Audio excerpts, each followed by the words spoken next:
Hello મિત્રો, આપણે આની અંદર જોવાના છે વિડીયોમાં બેંક ઓફ બરોડામાં જે ભરતી બહાર નીકળી છે બીઓબી એટલે કે બેંક ઓફ બરોડા. ઠીક છે, બેંક ઓફ બરોડાનું આપણે જોવાના છીએ. તો પહેલાં તો આપણે એપ્લિકેશનની ડેટ જોઈ લઈએ.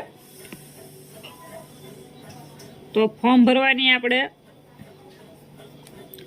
લાસ્ટ ડેટ જોઈએ તો 9/10/2025. ઠીક છે, 10મા મહિનાની 9 તારીખ છેલ્લી તારીખ છે ફોર્મ ભરવા માટેની. અને હવે આપણે પોસ્ટનું જોઈએ તો પોસ્ટ આની અંદર કઈ છે. ઠીક છે,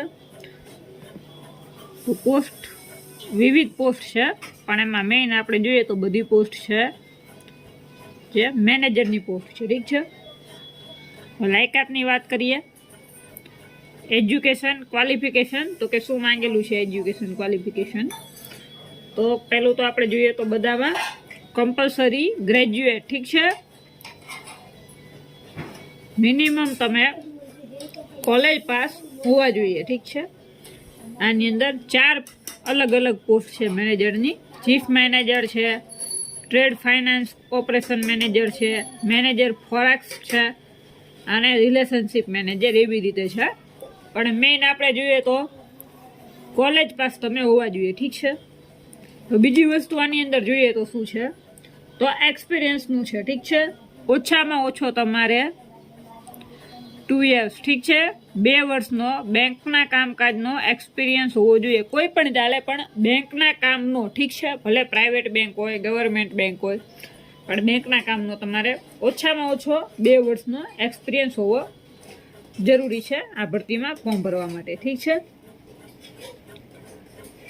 નેક્સ્ટ હવે એજ લિમિટનું ને એનું બધું આપણે જોઈએ તો એનું કઈ રીતે છે, વેકેન્સીનું કઈ રીતે છે. ઠીક છે, બધું. તો વેકેન્સી આની અંદર આપણે ટોટલ જોઈએ.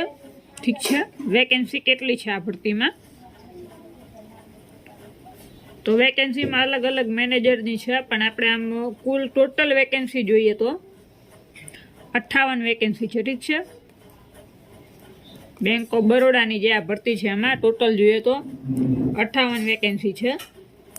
અને ઉંમર મર્યાદાનું એનું આપણે જોઈશું તો ઉંમરમાં કઈ રીતે શું છે. ઉંમર મર્યાદામાં જોઈએ તો 24 થી 34 વર્ષ છે. ઠીક છે, ઓછામાં ઓછી જુઓ તો 24 વર્ષથી ચાલુ થાય છે, 34 વર્ષ સુધી છે. અને એ સિવાય આમાં જે છૂટછાટ મળતી હોય એ જુઓ તો SC STમાં લઈએ તો એમાં 5 વર્ષની મળે છે. અને ઓબીસીની અંદર જોઈએ, ઓબીસી એટલે કે SC બંને એક જ થાય, એમાં 3 વર્ષની છૂટ મળે છે એજ લિમિટમાં. પગાર ધોરણની વાત કરીએ આપણે તો સેલેરી આની અંદર કેટલી છે. ઠીક છે, તો સેલેરીમાં મિનિમમ આપણે સ્ટાર્ટિંગ જોઈએ તો 64,820 છે. અને સૌથી વધારે જોઈએ તો 1,02,300 આ છે ચીફ મેનેજરમાં, અને આ છે રિલેશનશિપ મેનેજરમાં 64,820, અને ચીફમાં છે 1,02,300. ઠીક છે, હવે બીજું આપણે આમાં જોઈએ કે ભરતીમાં કઈ રીતે બીજી બધી શું શરતો છે, એક્ઝામનું ને એનું કઈ રીતે છે, ફીનું કેટલું છે. ઠીક છે, તો આપણે ફીની વાત કરીશું આની અંદર કે ફી કઈ રીતે છે. તો આપણે જોઈએ તો જનરલ કેટેગરી, EWS અને ઓબીસી એટલે કે SCBC. ઠીક છે, એમાં આપણે જોઈએ તો 850 રૂપિયા ટોટલ ફી છે. અને ફોર્મ ભરવાનો જે ચાર્જ લાગતો હોય, GST લાગતો હોય, એ બધો અલગ આવશે. અને આ સિવાય જે અનામત કેટેગરીના ઉમેદવાર છે SC ST, તો એમના માટે માત્ર ફી જોઈએ તો 175 રૂપિયા છે. અને જે GST ને ફોર્મ ચાર્જ જે લાગતો હોય એ આમાં એપ્લિકેબલ છે. બાકી આમ ઓલ ઓવર તમે ફી જુઓ તો ઉપરની ફી જનરલ EWS OBC માટે 850 રૂપિયા છે. અને SC અને ST માટે જોઈએ તો SC ST કેટેગરી માટે 175 રૂપિયા છે. ઠીક છે, ક્વોલિફિકેશન ને બધું આપણે જોઈ લીધું, છેલ્લી તારીખ ને એ બધું જોઈ લીધું. હવે આપણે જોઈશું પેપરનું. ઠીક છે, તો CBT આવશે. CBT એટલે કોમ્પ્યુટર બેઝડ ટેસ્ટ, એટલે કે કોમ્પ્યુટર પર તમારે એક્ઝામ આવશે. તો હવે એમાં કઈ રીતે એક્ઝામનું છે તો એ આપણે આની અંદર જોઈશું. તો પહેલાં તો ક્વેશ્ચન જોઈએ તો MCQ ટાઈપ પરીક્ષા હશે. 150 પ્રશ્ન હશે. અને હવે ટાઈમ જોવો તો ટાઈમ આમાં 150 પ્રશ્ન માટે 150 મિનિટ. ઠીક છે, એટલે દરેક પ્રશ્ન માટે તમને 1 મિનિટનો ટાઈમ આની અંદર મળવાનો છે. ઠીક છે, પેપર કઈ રીતે છે આમાં આપણે જોઈએ તો કયા કયા પ્રશ્નો કેટલા આવશે તો એ પણ આપણે જોઈએ આની અંદર. તો ફર્સ્ટ આપણે જોઈશું ટોપિક રીઝનિંગ. ઠીક છે, તો રીઝનિંગના 25 પ્રશ્નો આવશે. ઠીક છે, દરેક પ્રશ્નનો 1 માર્ક ગણવાનો આપણે. ઠીક છે, રીઝનિંગના 25 પ્રશ્ન આવશે. પછી ઇંગ્લિશ લેંગ્વેજ એટલે કે ઇંગ્લિશ ગ્રામરનું ને એનું બધું ભાષાના માર્ક, એમાં 25 માર્ક આવશે. એના સિવાય આપણે જોઈએ તો ક્વોન્ટિટેટિવ એપ્ટિટ્યુડ. ઠીક છે, બુદ્ધિ ક્ષમતા ને એનું બધું, તો એમાં 25 માર્ક આવશે. એટલે ટોટલ આ જો 25 પ્રશ્નો 25 માર્ક, એટલે આ ટોટલ 75 માર્કના પ્રશ્નો થયા. 75 પ્રશ્નો માર્ક 75. ઠીક છે, હવે આગળ જે છે ચોથા નંબર ઉપર જે છે પ્રોફેશનલ નોલેજ છે. ઠીક છે, બેન્કિંગ અંગેનું અને ટ્રાન્ઝેક્શન અંગેનું ને એવું આની અંદર પૂછી શકે છે. પ્રોફેશનલમાં જોબ વિશેનું ને એવું બધું. પછી કોમ્પ્યુટરનું પણ તમને પૂછી શકે. પ્રોફેશનલ નોલેજના 75 MCQ આવશે.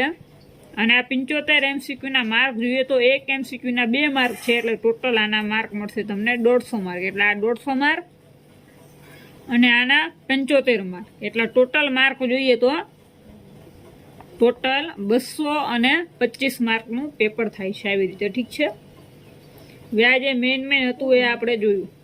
હવે એક્ઝામનું જોઈએ તો એક્ઝામ માટે ગુજરાતમાં સેન્ટર જોઈએ તો ગુજરાતમાં આપણે 2 જ સેન્ટર છે. ઠીક છે, અહમદાબાદ એટલે કે અમદાવાદ, અને બીજું છે ગાંધીનગર. ગુજરાતમાં એક્ઝામના 2 સેન્ટર છે, અમદાવાદ ગાંધીનગર.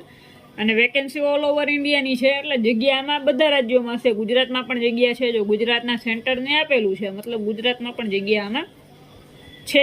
બાકી જે મેઇન ઇમ્પોર્ટન્ટ હતું એ આપણે જોઈ લીધું. બાકી આવી જ ભરતી માટે અમારી સાથે બન્યા રહો, જેથી તમને બધી અપડેટ મળી રહે. આપણે આગળ બીજી પણ અપડેટ બધા મૂકતા રહીશું, કયાની કઈ રીતે શું છે, બીજા જે કોઈ નવી ભરતી આવી. અને અમારા ગ્રુપમાં તમારે જોઈન થવું હોય તો 8160974392. ઠીક છે, આ નંબર ઉપર જોઈન લખીને મેસેજ મોકલો, તમને મારા ભરતીના ગ્રુપની લિંક મળી જશે, જેમાં મેઇન સારી ભરતીઓ હોય એની અપડેટ પણ મળી જશે. અને ઘરે બેઠા તમને ફોર્મ પણ ભરવા હોય તો ઘરે બેઠા ફોર્મ ભરી આપવામાં આવશે. ઓનલાઈન પેમેન્ટથી તમારું ફોર્મ ભરાઈ જાય, એના પછી તમારે પેમેન્ટ કરવાનું રહેશે. બીજું કંઈ નવું છે ને. આવી જ ભરતી માટે મેં સુધી બને રહો. જય હિન્દ, જય ભારત.